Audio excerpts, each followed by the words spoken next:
ಯಾಕೆ ಮೇಡಮ್ ಇದ್ರು ನೀನು ಕುಡಿತಾ ಇರೋದೇನು? ಕಾಫಿ ಅದರಲ್ಲಿ ಹಾಲು ಕಾಣಿಸ್ತಿದ್ಯಾ? ಅದೇ ಶಾಕ್ ಆಗಿಲ್ಲ ಕಣ ಫಸ್ಟ್ ಹಾಲು ಕಾಣಿಸ್ತದೆ. ಹಾಂ ಹಾಲ ನೋಡಿದ್ರು ರೋಣಿ ಅದರಲ್ಲಿ ಹಾಲು ಕಾಣಿಸ್ತಾ ಇದೆಯಾ? ನೋಡಿದೆ ಹೋಗ್ಲಿ. ನೀರು ಕಾಣಿಸ್ತಿದ್ಯಾ?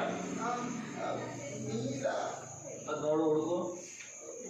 ಹೋಗ್ಲಿ. ಸಕ್ಕರೆ ಇಲ್ಲ ಮೇಡಮ್, ಬರೀ ಕಾಫಿ ಅಷ್ಟೇ ಕಾಣ್ತಾ ಇದ್ದೆ. ಇಲ್ಲ ಮೇಡಮ್, ಬರೀ ಕಾಫಿ ಅಷ್ಟೇ ಕಾಣ್ತಿರೋದು. ಇದು ಹಾಗೇನೆ, ಕಣ್ಣು ಕಾಣೋದೇ ಸತ್ಯ ಆಗಿಲ್ಲ, ಅದರ ಒಳಗಡೆ ಹಲವಾರು ವಿಷಯಗಳಿರುತ್ತೆ. ಆ ಹುಡುಗಿ ಮನಸ್ಸಲ್ಲಿ ಏನಿತ್ತೋ ಅದನ್ನು ರಾಮ್ ಯಾವ ಥರ ಅರ್ಥ ಮಾಡ್ಕೊಂಡಿದ್ದೋ ಏನೋ.